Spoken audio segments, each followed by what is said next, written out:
నమస్తే, welcome to 99 TV. 11th అవర్లో నిర్ణయాలు అంటారు. కరెక్ట్గా 10:58 అంటే మనకి రాత్రి 10:58 డొనాల్డ్ ట్రంప్ గారు వారి ట్రూత్ సోషల్ మీడియాలో ఒక సంచలనాత్మకమైన నిర్ణయాన్ని ప్రకటించారు. Based on the fact that discussions with the Islamic Republic of Iran have been brought to the highest level of Iranian leadership and approved, I have, as President of the United States of America, cancelled the scheduled strikes and bombings against Iran this evening. వాళ్ళకి సాయంత్రం. So ఇది ఒక కీలకమైన అడిగే, ఎందుకంటే ఒక పక్క straight of Hormuz close చేయాలని ఇరాన్ నిర్ణయం తీసుకోవటం, సబ్సిక్వెంట్గా పరస్పర దాడులు భీకరంగానే జరిగినాయి.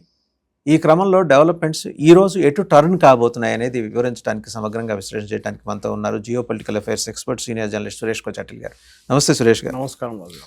మనకి 11 గంటలండి, ఆయనకు సాయంత్రం అనుకుంటాను. సో ఆ నిర్ణయం తీసుకున్నాడు ఆయన. నిజంగా వచ్చారా, లేకపోతే ఇది కూడా ఏదన్నా సాంబ్రాణి వ్యవహారం అంటారా? ఇది కూడా అంతే. ఎందుకంటే ఇప్పుడు వస్తున్న దాని ప్రకారం ప్రెసిడెంట్ ట్రంప్ అయితే we have a great deal అయిపోయింది, మళ్ళీ ఇదే 2 రోజుల్లో సైన్ చేస్తున్నాం, యాజ్ యూజువల్ పాత డైలాగు. యూరోప్లో సైన్ చేయబోతున్నాం. ఎందుకు యూరోప్ అంటే ఈయన G7 మీటింగ్కి వెళ్తున్నాడు, దానికోసం యూరోప్, లేకుంటే పాకిస్తాన్ అంటుండే. ఇప్పుడు అది కూడా లేదు. ఓకే, సో ఇరాన్ దగ్గర అడిగితే ఇరాన్ అంటే అట్లా ఏం లేదు, మేమేం ఫైనలైజ్ చేయలేదు, ఏం చేయలేదు అని. సో అగైన్ ఒక ట్రంప్ ఏం చెప్తారు, ఎట్లయినా ఆయన అమెరికాలో కూల్ డౌన్ చేయడానికి అక్కడ ఉన్న స్టాక్ మార్కెట్, ఆయన అదే అంటున్నాడు ఇవాళ కూడా. ఇదంతా జరిగిందో చూడండి, స్టాక్ మార్కెట్ పైకి వెళ్ళిపోయిందంటే ఎవరికి బెనిఫిట్? ట్రంప్ వాళ్ళ కంపెనీస్కి బెనిఫిట్. ఇన్సైడ్ చూస్తున్నాడు ఆయన. ట్రంప్ వాళ్ళ ఫ్రెండ్స్కి బెనిఫిట్. అక్కడున్న ప్రజలకి ఏం రాదు దాని నుంచి.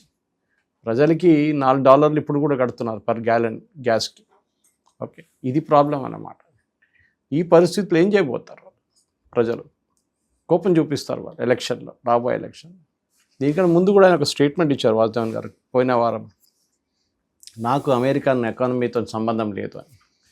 ఎవరు? ట్రంప్. ఆయన ప్రెసిడెంట్, ఆయనకు సంబంధం కూడా ఎవరికి ఉంటుంది సార్? సో ప్రెసిడెంట్ ఎట్లా మాట్లాడతారు అట్లా? మీ ప్రజలు కష్టపడుతున్నారు, మీ ప్రజలకి సూపర్ మార్కెట్ నుంచి గ్యాస్ స్టేషన్ దాకా వాళ్ళ రేట్లు పెరుగుతున్నాయి, ఇన్ఫ్లేషన్ 4.03కి వెళ్ళిపోయింది. ఇప్పుడు అంటున్నాడు నాకు ఇన్ఫ్లేషన్తో సంబంధమే లేదు, ఇన్ఫ్లేషన్ ఇస్ గుడ్ అంటున్నాడు. ఇన్ఫ్లేషన్ అండ్ గుడ్ అనేది ఒక అమెరికన్ ప్రెసిడెంట్ ఎట్లా అంటారు? ఇన్ఫ్లేషన్ అంటే అన్నిటి ధరలు పెరిగినాయి అన్నమాట. అది నచ్చుతుంది అన్నట్టు ఆయనకి అదంతా. సో ఒక డిస్టర్బ్ మైండ్ ప్రెసిడెంట్ ట్రంప్ది. మీరు చూస్తుంటారు, ఇప్పుడు లేటెస్ట్ ప్రాబ్లం ఏంటంటే ఆయన ఏ ప్రెస్ కాన్ఫరెన్స్కి వెళ్ళినా, ఏ మీటింగ్కి వెళ్ళినా నిద్రపోతాడు. మీటింగ్ అంతా నడుస్తుంటే ఆయన మస్తు నిద్రపోతూనే ఉంటారు. ఇది ఎన్నోసార్లు వీడియోలు చూపించారు, అడిగారు, డాక్టర్ దగ్గర అడిగారు, నథింగ్ రాంగ్, ఆయన రెస్ట్ తీసుకోరు ఎక్కువ, దానికోసం అప్పుడప్పుడు నిద్రపోతుంటారు ఆయన. కానీ వింటూనే ఉంటారంట అంతా. అది అర్థం కావట్లేదు నాకు ఎట్లా అనేది. ఎనీవే, ఇప్పుడు జరుగుతున్న దాంట్లో వాసుదేవన్ గారు చాలా మట్టుకు ఇరాన్ ఆడుతున్న గేమ్ ఇది. దీనికన్నా ముందు కూడా ట్రంప్ 3 రోజుల ముందు అన్నారు, ఇరాన్ మనతో ఆడుకుంటున్నారు, అయిపోయింది, ఇదే నెగోషియేట్ చేస్తున్నా అంటారు.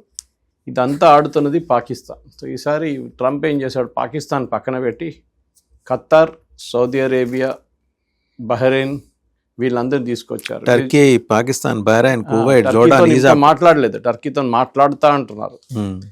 మీరు చూసుంటారు పోయిన వారం కూడా పాకిస్తాన్ దీంట్లో లేరు ఎక్కడ. అది కాకుండా ఈ అటాక్స్ జరిగినప్పుడు పోయిన వారం యుఎస్ బాంబింగ్ చేసినప్పుడు రిటర్న్ బాంబింగ్ చేసిన దాంట్లో సౌదీ అరేబియా లేదు, ఖత్తర్ లేరు. ఓకే, ఎందుకు? యుఏఈ లేదు. ఈ 3 దేశాలని ఇరాన్ అవాయిడ్ చేశారు. ఎందుకంటే ఇరాన్కి వీళ్ళతో మాట్లాడడానికి కెపాసిటీ ఉండి వీళ్ళతోనే మాట్లాడతాం మేము. బహ్రెయిన్ చాలా చిన్న దేశం, వెరీ టైనీ కంట్రీ, చాలా టైనీ కంట్రీ. కువైత్ కూడా చాలా టైనీ కంట్రీ, ఎవరు పట్టించుకోరు వాళ్ళు. జార్డన్ ఎక్కడో ఉంది, వాళ్ళ మీద దాడి చేస్తున్నారు. ఇన్ఫ్యాక్ట్ ఇవాళ పొద్దున ఒక అమెరికన్ ఛానల్ ఏమంటున్నారంటే అమెరికన్ F-35 మీద కూడా దాడి జరిగింది, డెస్ట్రాయ్ అయిపోయింది కొన్ని F-35 అని చెప్పేసి. If that news is true, it is very shocking అన్నమాట. అది ఇంకా కన్ఫర్మ్ చేయలేదు, యుఎస్ గవర్నమెంట్ కన్ఫర్మ్ చేయలేదు, యుఎస్ ఎయిర్ ఫోర్స్. ఎక్కడ జరిగింది సార్ F-35? జార్డన్లో పార్క్ చేసిన హ్యాంగర్లో ఉన్న F-35 మనం సర్గోడాలు కొట్టాం చూడండి, అట్లా సేమ్ థింగ్ హ్యాపెండ్ అనమాట. సో ఏం జరిగింది మనకు తెలియదు. బట్ ఎనీవే, ఇప్పుడు ఈయన అంటున్న మెయిన్ థింగ్ ఏంటంటే ఇరాన్ దగ్గర న్యూక్లియర్ వెపన్స్ ఉండదు. ఇప్పుడు ఈయన మాట్లాడుతుని చూస్తే డీల్ అంటున్నాడు. డీల్ కాదు ఇది, ఇది ఒక మెమరాండమ్ ఆఫ్ అండర్స్టాండింగ్. వస్తే కూడా అది కూడా డౌట్ఫుల్. ఓకే, ఎందుకంటే ఈ సేమ్ థింగ్ ఆయన ఇప్పుడు దాకా 32 సార్లు అన్నారు అయిపోయింది అనేది. ఏం కాలేదు ఇప్పుడు దాకా. ఇక చివర్లో సార్ ఆయన పోస్ట్లో the naval blockade will remain in full force and effect until this transaction is finalised, time and place of this signing to be announced shortly. అదే ఇక్కడే మెలికి పెడుతున్నాడు. అది ఆల్రెడీ చెప్పాడు, యూరోప్కి వెళ్తున్నాను, నేను యూరోప్కి వెళ్తున్నాను, వ్యాన్స్ కూడా ఉంటారు, మేము సంతకం పెడతామని. ఓకే, సో ఆయన ఇప్పుడు యూరోప్కి వెళ్తున్నారు, అందరి ముందు G7 అని చూపించుకోవటానికి. ఇంకోటి ఆయన బర్త్డే ఈ వారం 80th బర్త్డే. ఓకే, అదొకటి ఉంది. ఇంకోటి ఏంటంటే వరల్డ్ కప్ ఉంది యుఎస్లో, అది కూడా ఇవాళ మొదలవుతుంది. ఇంకోటి ఉంది 250 అమెరికన్ ఇండిపెండెన్స్ ఇయర్ సెలబ్రేషన్. అన్నీ కలిసి వస్తున్నాయి ఒకటేసారి. సో దీంతోపాటు ఇది కూడా వేసేస్తే చూడండి నేను అన్నీ చేశానని ఒక MOU మీద ఒక లీగల్ వ్యాలిడిటీ లేదు. అంతే కదా, అండర్స్టాండింగ్. ఇప్పుడు మనం కాన్ఫరెన్స్లు పెడతారు స్టేట్ గవర్నమెంట్స్ అందరు, మీరు చూసుంటారు. 50,000 కోట్లు పెడతాను, 20,000 కోట్లు పెడతాను, 1,00,000 కోట్ల ఇన్వెస్ట్మెంట్ వస్తుంది అంటారు. నెక్స్ట్ ఇయర్ మళ్ళీ అదే కాన్ఫరెన్స్ వచ్చినప్పుడు వీళ్ళు మళ్ళీ కనిపిస్తారు, ఈ సైన్ చేసిన లాస్ట్ ఇయర్ సైన్ చేసిన మళ్ళీ కనిపిస్తారు అక్కడ. మీరు వాళ్ళ దగ్గర అడుగుతారు, మీరు లాస్ట్ ఇయర్ వచ్చారు కదా, మీరు 10,000 కోట్లు పెడతా అన్నారు, ఏమైందంటే అది మార్కెట్ కండిషన్ బాగాలేదు, మేము డ్రాప్ చేసేసాము. It was only an MOU, ఒప్పందం మాత్రం. ఒప్పందంగా it is not a deal, not an agreement. Agreement is something, this memorandum of understanding. అంత అండర్స్టాండింగ్ అండ్ అగ్రిమెంట్కి చాలా డిఫరెన్స్ ఉంది, తేడా ఉంది. ఓకే, సో ఇది జరుగుతుంది. ప్రెసిడెంట్ ట్రంప్కి దీని నుంచి ఎట్లైనా బయటికి పడాలి. దానికి పెద్ద నేను గెలిచేసాను, అయిపోయింది, యుద్ధం గెలిచేసాను. కానీ యాక్చువల్లీ అమెరికా ఓడిపోయారు యుద్ధం. ఎందుకంటే వాళ్ళ ప్రైమ్ రీజన్ ఏముండే, ఇరాన్లో రెజీమ్ చేంజ్ తీసుకురావాలని. మొన్నదాకా ఆయన అన్నారు, నేను ఇరాన్ రెజీమ్ చాలా మంచోళ్ళు, నేను అయతోల్లాతో మాట్లాడుతాను అండ్ ఇప్పుడున్న ముస్తఫా ఖమేనీతో మాట్లాడబోతున్నాను అన్నారు. మొన్న మళ్ళీ అన్నారు the most evil region in the world అంట. ఆలోచించి, అంటే అంత దారుణం, రాక్షసులు వీళ్ళంతా అంటున్నారు. ఒకరోజు ఒక మాట, నెక్స్ట్ డే మళ్ళీ మాట. ఇది ఆయన కాన్స్టెంట్గా అయిపోయింది. ఇప్పుడు ఇజ్రాయేలీ వాళ్ళ పొద్దున ఇజ్రాయేలీ మీడియాలో I2 ఛానల్ అని ఉంది వాళ్ళది, అక్కడ వాళ్ళు ఒక స్టేట్మెంట్ ఇచ్చారు ఇజ్రాయేలీ గవర్నమెంట్. మేము Trump social media post, Trump announcement మేము బిలీవ్ చేయము, మేము ఇరాన్ ఏం అనౌన్స్ చేస్తున్నా అది చూసి కూర్చున్నాం మేము. న్యాచురల్గా అండి, ఎందుకంటే ఈయన పులి వచ్చిన కేసు ఇది, ఈయన ఎవరు ఇప్పుడు నమ్మట్లేదు. ఇప్పుడు ఇంత పెద్ద స్టేట్మెంట్ ఇచ్చారండి, అయిపోయింది మొత్తం, స్ట్రెయిట్ ఆఫ్ హార్మోజ్ ఓపెన్ అయిపోతుంది, అది ఏం ఓపెన్ కాలేదు, ఒప్పందం కూడా ఎక్కడలేదు. ఇరాన్ అంటున్నారు మేము ఏం చేయలేదు. యాక్చువల్ ఏం జరిగిందంటే 2 వారాల ముందు అగ్రిమెంట్ ఆల్మోస్ట్ రెడీ ఉండే, అండర్స్టాండింగ్ రెడీ ఉండే, MOU రెడీ ఉండే.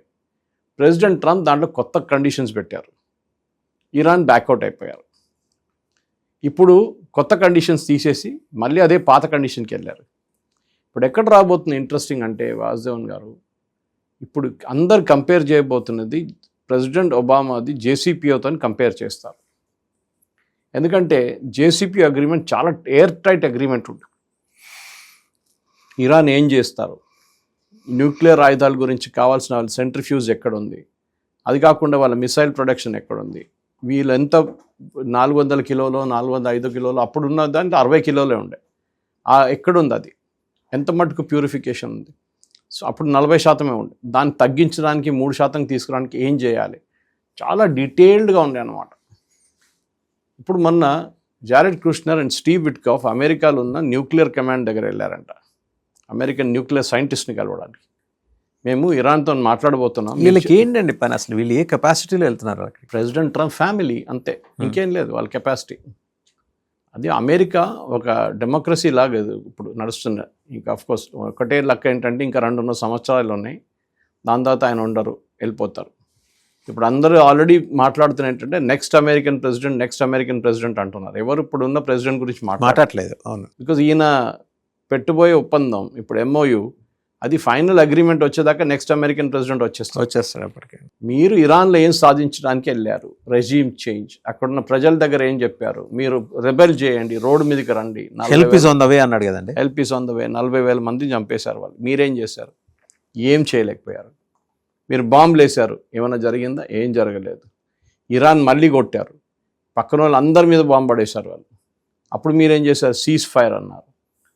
మళ్ళీ వాళ్ళు అన్నారు మా మీద ఏమైనా చేస్తూ మేము మళ్ళీ కొడతాం మిమ్మల్ని. మళ్ళీ మొన్న బాంబు చేశారు. Finally Iran is playing with us అన్నారు. కొత్తదేముందా, ఇరాన్ ఎప్పుడు వాళ్ళతో ఆడుకుంటారు, ఫుట్బాల్ ఆడుకుంటున్నారు అమెరికాతో.